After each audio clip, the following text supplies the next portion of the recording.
PSL has given the people so many important things. Number one, एक तो माहौल बहुत अच्छा कर दिया PSL ने. Hey guys, it's Kathleen. Welcome back to Sidhu Vlog. So guys, आज मैं रिएक्ट करने वाली हूँ क्रिक कॉमेडी के वीडियो पे. Finally PSL is over. उसका फाइनल हो चुका है एंड ये उसी के बारे में वीडियो है. Do check out the original link and the original channel. ये तो हमारे इंस्टाग्राम हैंडल्स. अगर आप हमें फॉलो नहीं कर रहे तो जल्दी से फॉलो कर लीजिए. Let's get into the video without wasting any time.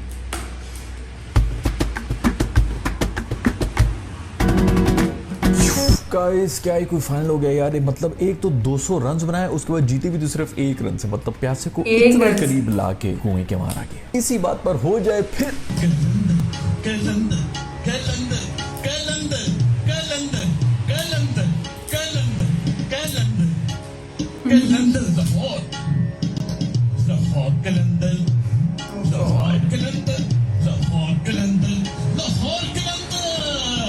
कलंदर हो गई. क्या ही बेहतरीन पीएसएल का टूर्नामेंट था यार. और मजे की बात यह कि जो पहला मैच जिस तरह का हुआ था उसी ने दूसरा जन्म लेकर आखिरी मैच भी उस तरह कराया. लाहौर और मुल्तान का ही पहला मैच था जो कि लाहौर जीता था 1 रन से, और आखिरी मैच था वो भी लाहौर और मुल्तान का भी है जो कि लाहौर दोबारा से जीत गया 1 रन से. मतलब कोई डेजा वो हो रहा है बेचारे रिजवान के साथ. यार ये हुआ क्या है मेरे साथ, जहां से शुरू हुए वहीं पर आकर खत्म हो गए. दोनों दफा जमान आखिरी ओवर करार थे. मैं पहले मैच के अंदर तो फिर उन्होंने कोई 15 रन करने थे, इस बार मेरे ख्याल में 12 रन बनाने थे दूसरी टीम ने, लेकिन फिर उन्होंने डिफेंड कर दिया. पता नहीं ऐसी सिचुएशन में इस मासूम को आगे क्यों कर दिया जाता है. मुझे तो ये समझ नहीं आ रही कि पीएसएल का जो इतना जबरदस्त फाइनल हुआ है उसकी खुशियां मनाऊं या इस बात का गम मनाऊं कि अब पीएसएल खत्म हो चुका है. एक अच्छा माहौल मचा हुआ होता है पूरे पाकिस्तान के अंदर. वैसे तो हर वक्त टेंशन और सिर्फ सियासी और इसी किस्म के बयान ही चल रहे होते हैं, तो इसकी वजह से कम से कम जो एक एंजॉयमेंट थी लोगों की वो तो अब खत्म हो जाएगी. नहीं कोई नहीं, आगे फिर भी क्रिकेट हो रहा होगा. मेरा ख्याल है जो आगे अफगानिस्तान की सीरीज है वो भी आ रही है, चंद ही दिनों में वो भी शुरू हो जाएगी. खैर थोड़ा सा दिल जरूर टूटा है मेरे मासूम रिजवान के लिए. इस मासूम का जो है वो इतना करीब आके वो हार गया है. ये दूसरा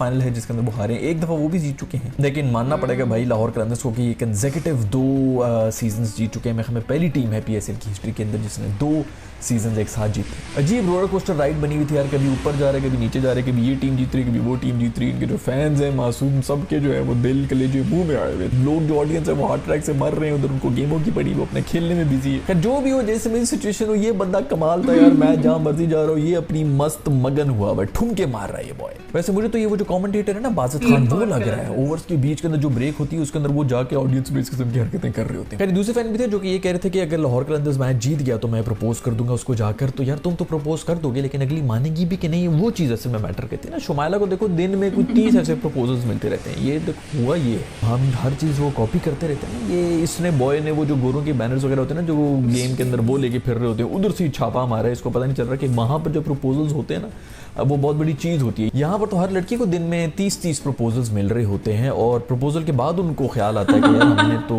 इस लड़की की लाइफ बर्बाद कर दी क्योंकि तुम दो एम ही इधर उधर हर जगह ही मुंह मार रहे थे. गोरे जो है वो जो प्रपोजल करते हैं तो उसका मतलब है कि यार अब हम इधर उधर मुंह नहीं मारेंगे, अब हम आप ही के साथ सीरियस हैं. खैर उनके अपने मसाइल हैं, उनको भी फिर इस प्रपोजल्स को मिलती नहीं, इसलिए वहाँ पर इतनी बड़ी बात होती है. यहाँ पर प्रपोजल कोई बहुत बड़ी बात होती नहीं है असल में दोस्त. खैर यार मानना पड़ेगा अफरीदी ने बड़ी बेहतरीन किस्म की कप्तानी भी की है. जो स्पेशली लास्ट ओवर था इसने जो पहला मैच था उसके अंदर भी ज़मान का जो इंटरव्यू आया था बाद में वो यही कह रहा था कि यार ये अफरीदी ने मुझे आके बहुत रिलैक्स किया था और मुझे कहा था कि एंजॉय करो. इस भी वो यही कह रहा था कि यार उसने आके बहुत रिलैक्स किया. तो ये यहाँ पर उसको फुल क्रेडिट देना चाहिए कि आखिरी बॉलर के ऊपर जाके कोई प्रेशर नहीं. हमारे पुराने ऐसे बहुत से कप्तान गुजरे हैं जिनकी अपनी भी नसें फूली हुई होती थी और वो पागल हो रहे होते थे, पैनिक हो रहे थे, आंखों से आंसू, नाक से पानी, पसीने, पता नहीं क्या कुछ निकल रहा होता था. तो वो बॉलर भी जो है वो और उसके हाथ पाँव फूल रहे थे. तो इस चीज़ का क्रेडिट देना पड़ेगा हमारे कप्तान जो हैं शाहीन शाह अफरीदी को कि उसने या तो ज़मान के साथ उनकी इक्वेशन इस तरह बनी हुई है कि वो उसके ऊपर बिल्कुल प्रेशर नहीं देते हैं, लेकिन बहुत अच्छी कप्तानी की. खैर शाउट आउट देना चाहूँगा मैं फ़खर ज़मान को भी जिन्होंने इस मैच के अंदर बहुत ही ज़्यादा स्ट्रगल की. वो तो जब आउट हो रहे थे उनके एलबीडब्ल्यू के लिए इन्होंने रिव्यू भी लिया था जो कि बहुत ही बुरा रिव्यू था. मैं पोलार्ड ने लिया था, लेग स्टंप से कोई 1.5 फुट बाहर बॉल गिर रही थी, फिर भी उन्होंने रिव्यू लिया. तो मैं ये सोचता कि भाई इसको आउट क्यों करना चाह रही हूँ, इतना स्ट्रगल कर रही है तो बेहतर है अगर वो आउट ना होता तो लाहौर कलंदर्स के स्कोर वगैरह ना होते. क्योंकि मेरा ख्याल में फाइनल में आके फ़खर जमान जो है वो अक्सर औकात पैनिक कर जाते हैं. तो बड़े मैचेस के अंदर पता नहीं क्या वो जो एक चैंपियंस ट्रॉफी थी मैं अक्सर कहता हूँ कि उसके अंदर कुछ लोगों ने परफॉर्म कर दिया था और वो हमारे गले में फंसी हुई हड्डी की तरह, लेकिन बड़ी डिसअपॉइंटिंग किस्म की इनिंग्स खेली थी फ़खर भाई ने। खैर इस पीएसएल में सबसे ज़्यादा रन बनाए गए हैं, उसके अंदर बड़ी हैरत की बात है कि टॉप के ऊपर जो आए हैं उनमें से एक हैं बाबर आजम और एक हैं रिजवान। ये दोनों तो यार हमें तो ये बिल्कुल एवरेज किस्म के प्लेयर लगते हैं, हमारे तो म्यार के ऊपर ही पूरी नहीं करते थे, हम तो इनके अंदर से इतने कीड़े निकाल रहे होते थे कि ये किस किस्म की घटिया बैटिंग हो रही है। लेकिन अनफॉर्चुनेटली ये दोनों जो है वो टॉप के ऊपर आए हैं इस पीएसएल के ऊपर। ये मेरे लिए बहुत शॉकिंग न्यूज़ थी। उधर भज्जी का भी एक बयान आ गया जिसके अंदर वो ये कह रहे हैं कि बाबर आजम जो है वो टेस्ट का प्लेयर तो फिर भी हो सकता है, ओडीआई और T20 का बिल्कुल नहीं। तो मैं उसको बिल्कुल भी इस चीज़ के ऊपर ब्लेम नहीं करूँगी, क्योंकि हमारे अपने लेजेंड जो है वो इसी किस्म की बकवास करने में बिजी हैं।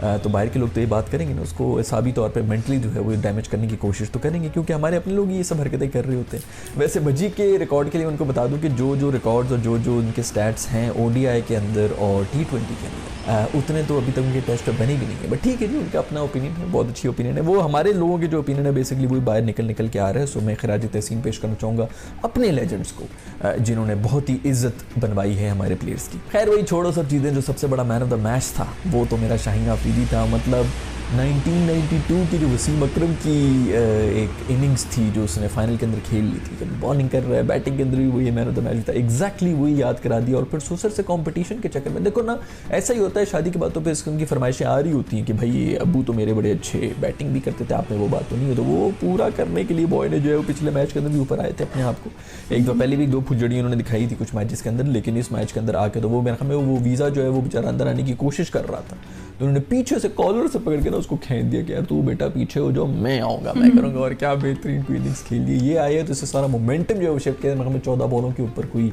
45 रन बना लिए थे, उसी की वजह से इतना स्कोर हो गया, नहीं तो उनका कभी भी स्कोर नहीं हो रहा था। लेकिन इसके साथ साथ अब्दुल्ला शफीक ने भी बहुत ही खूबसूरत इनिंग्स खेली थी। उसने उसकी इनिंग्स के बारे में लोग बातें नहीं कर रहे, लेकिन असल जो बैटिंग की थी वो उसी ने की थी, और एक एंड के ऊपर संभाले भी था।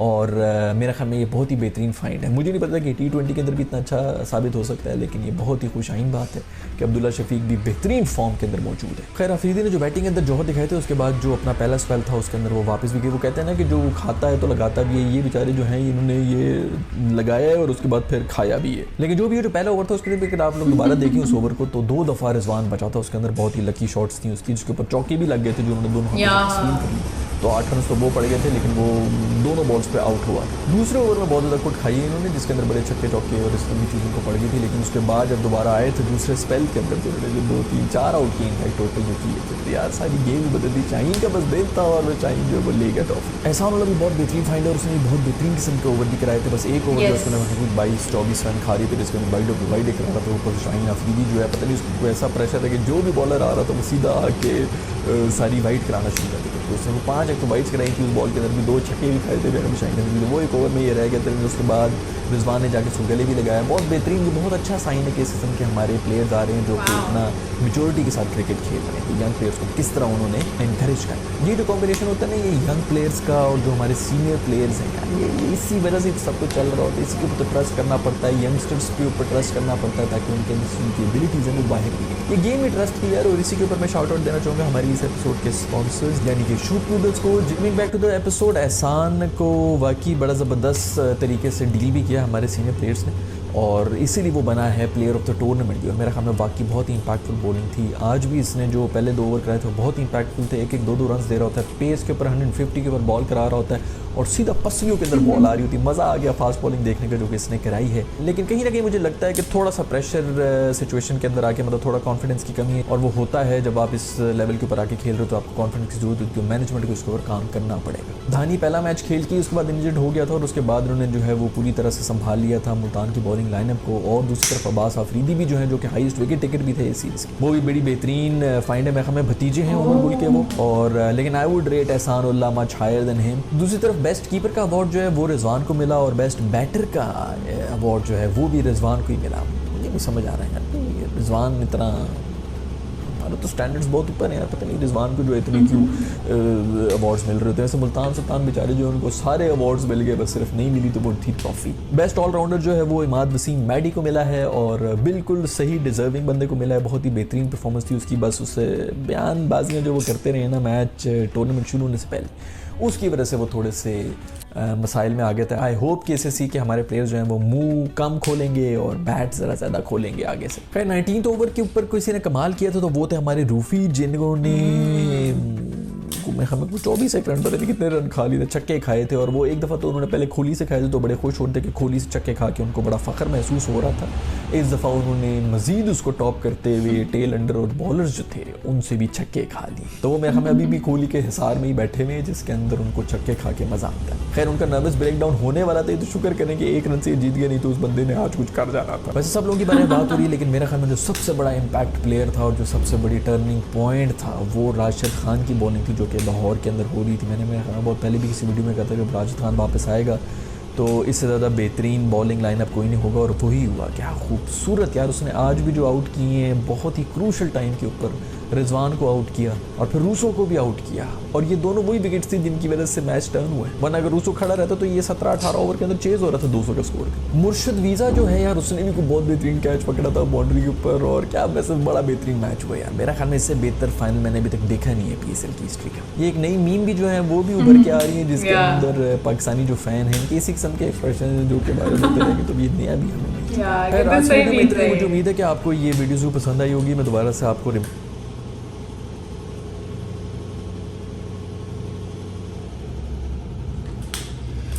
सो गाइज बहुत ही अच्छी वीडियो थी। व्हाट आई फील इज कि PSL has given the people so many important things. Number one, एक तो माहौल बहुत अच्छा कर दिया PSL ने, हर जगह क्रिकेट की बातें हो रही है, अच्छी क्रिकेट की बातें हो रही है। दूसरे पॉइंट ये है, you know, so much talent has been brought forward in Pakistan. कितने अच्छे अच्छे प्लेयर्स को मौका मिला है, आगे वो नेशनली जब रिप्रेजेंट करेंगे पाकिस्तान को तो कितनी अच्छी चीज़ होगी वो। एंड आई फील कि PSL साल में और भी बार होना चाहिए कि अच्छा माहौल बना रहता है, सब लोग क्रिकेट की बातें कर रहे होते हैं।